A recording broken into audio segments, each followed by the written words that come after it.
viewers, and welcome back to another episode of the Plug in India EV Issue Tracker. This week it's episode 6.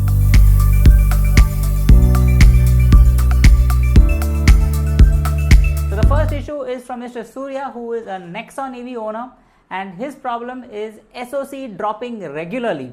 Now I think that's true. A lot of Nexons are having the SOC drop fault, and when Surya put up this fault, many more people also chimed in with their comments and their experiences. So Surya is having an SOC drop problem. He says the SOC drops from 90% to 14% pretty suddenly. He says that after the software upgrade, this is what has started happening, and TML rolled back the update. This time in the middle of the highway, it dropped from 70 plus to 0. I had to call customer service of TML. 2 hours later, they towed the vehicle, and now God knows what is going to happen. So we've also had a lot of discussion about this on Twitter and other forums, and Mr. Manogya Yadav from Ajmer has sent a message, and this is what he says to the Nexon EV Owners Club. The issue is SOC drop within 15 days of purchase, 5 times in less than a month. EV is in service center for more than 15 days, and the guys can't figure out what the problem is. Escalated to TML service manager for North, still investigating. Daily says 2 more days, we will come back. So he's given us a photo of his and many other Nexons parked in the service center, and this seems to be a common issue across the country. Chinmay Garg also says that he witnessed the same problem, 5% SOC drop. So Manogya has sent us a video. Let's take a look at the video. So what you can see on your screen is the app that Manogya has, which helps you monitor the state of charge of the car.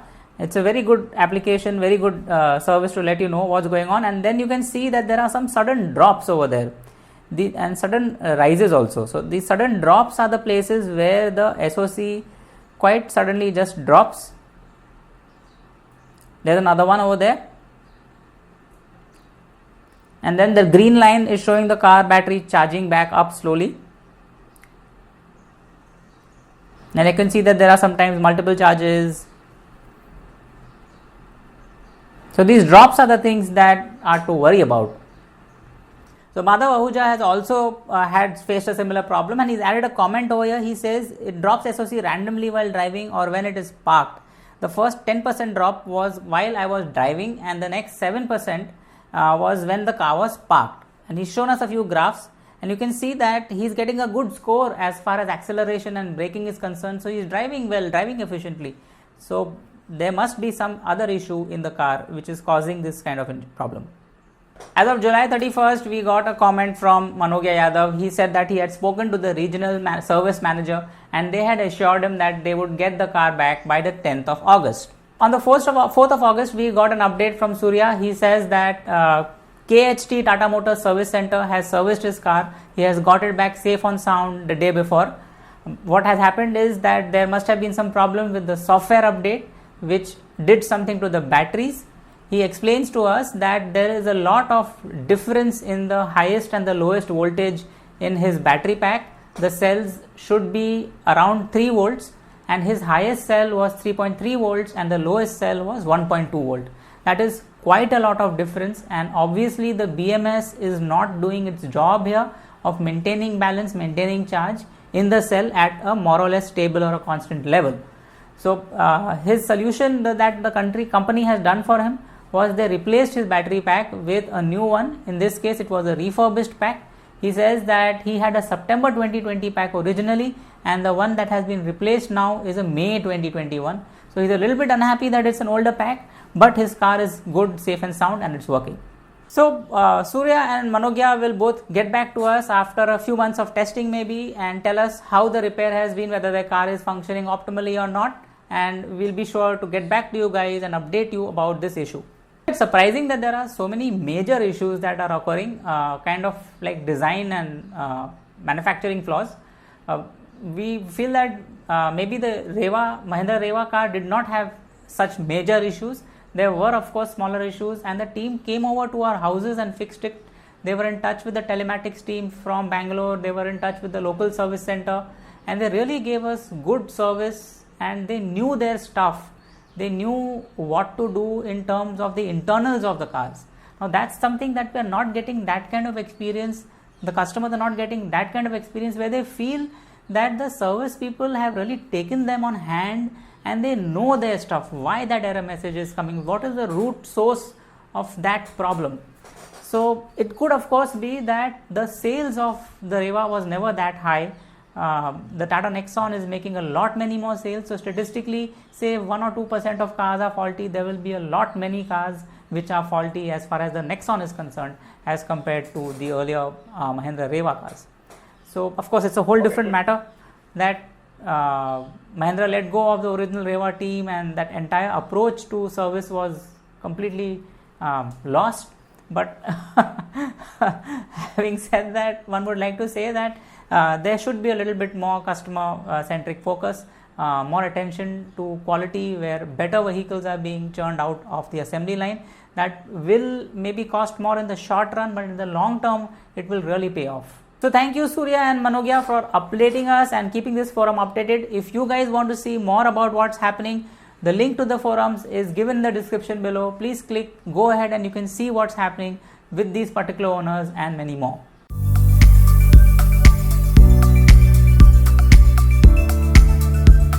So the next issue is our EV community member, Mr. Rahul Rajan. You might remember him from the video we did on Oricon Developers, a green development, solar powered building, giving 100 units every month to every member.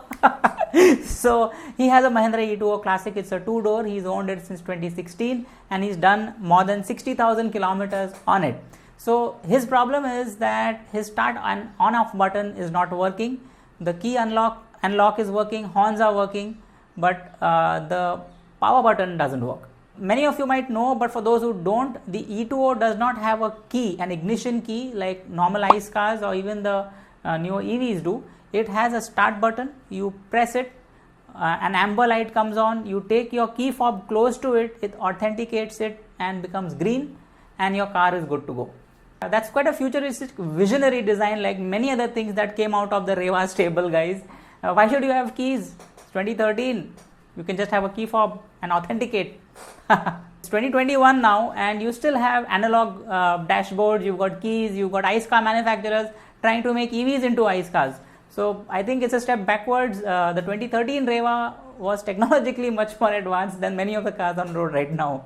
So what Rahul did was he reached out to the EV community for help and sure enough he got a couple of solutions over there. So the troubleshooting solutions that Rahul received, one of them was that he should make sure that the button on the car side which is pressed when the plug is inserted all the way in is probably not pressed. Maybe it's gotten spoiled because of moisture. So he should apply WD-40 and make sure that that particular button is working. He tried that, it didn't work. The second solution that he got which did work was from Mr. KV Suresh, who has always been very helpful to all EV owners in need, me included. And he told him that the problem was with one of the fuses in the cars. He helped him figure out which particular fuse was faulty. Rahul replaced the fuse and the car is working fine. So where is this fuse? So the E2O has a relay board in the front bonnet. We'll show you a picture over there. And on the left side in the same enclosure, the fuses and relays of the cars are placed and mapped on the cover. So you know which fuse is for what and what is the ampere rating of each fuse. So you can take a look. It's a nice colorful board where the entire safety system of the car has been put right out there. Easy to access, even a end user can do it. So it's pretty easy to service, very repairable car, I would say. So this is a pretty interesting issue. The link is given in the description below. You can go and read about it. And thanks to both Sureshji and Rajan for reporting the issue and Sureshji for helping solve it. It shows that how this car is so easy to service, and if you actually put in a little bit more attention and just try to figure out what the problem really is, it need not be a very costly and expensive solution. Most of the times the fixes are quite simple.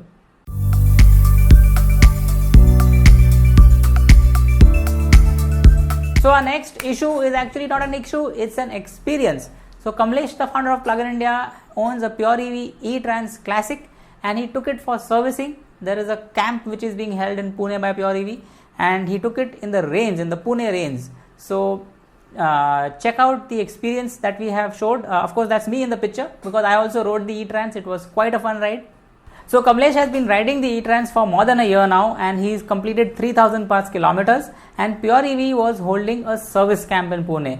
So what is this service camp? Is that the Pure EV Hyderabad team comes down to all the local dealers around the country, and they interact with the dealers, and the customers also can come and interact. So it's a good chance for the customers to get any issues that have not been solved yet solved, and also a good training for the dealers where they have the techs from Hyderabad coming and solving them issues, showing them how it's done.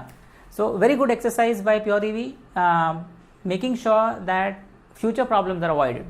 So Kamlesh's experience after the E-Trans service is that he says that he feels that it's more solid now, and going over speed bumps, it's much smoother. So definitely one should take in the vehicle for a service whenever the service is due. Not going in for a service is definitely not recommended. So the Pure EV Hyderabad technician who serviced the E-Trans said that the following things were done. 1, they cleaned the drum brakes of the vehicle. 2, they applied grease in various points all around the vehicle. The screws and fasteners were tightened, and all the connectors, the electrical connectors in the bike, were checked and tested. So it made sure that the vehicle is still functioning in prime condition. So as you can see, not much is done in an EV service compared to a lot of work that needs to go into an ICE vehicle service. So here are some pictures of the E-Trans in the service center. So it was a busy scene at the service center. You can see there's an E-Trans over here. There are a couple of E-Plutos. There was a customer who had not serviced his vehicle for a very long time. So a lot of cleaning had to be done for him. And basically all are buzz with act. So when Kamlesh visited the service camp, after the basic cleaning and checks were done, the battery was connected to a special equipment called Batrix Faraday by the Pure EV Hyderabad team. Kamlesh could see that it was actually Chinese text on the equipment, so it's probably, but he's not complaining. What he's saying is they were very open, and they showed him how they test individual cells in the battery pack. This particular equipment was telling them the voltages of every cell in that pack, and on being connected, the engineer told him that it's about 3.6 volts for all the cells. So it's a good pack, it's in good condition. But he said that a couple of customers had come in where the cells were quite imbalanced, high voltages were high, low voltages were low, and that had to be corrected. It seems that this equipment is not only a cell voltage tester, but it also equalizes that cell, so it actually helps when you keep it connected to this, and it makes the imbalances go away.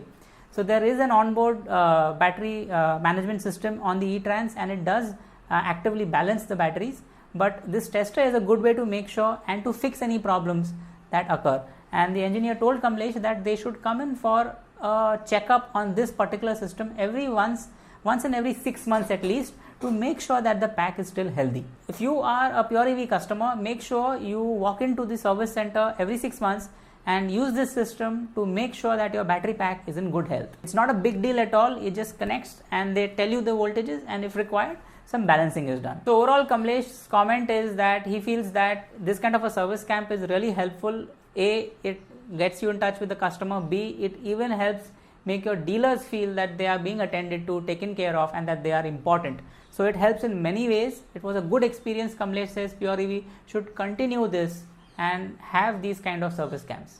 On the way back, he used some public charging at the Ather Grid. That's also interesting.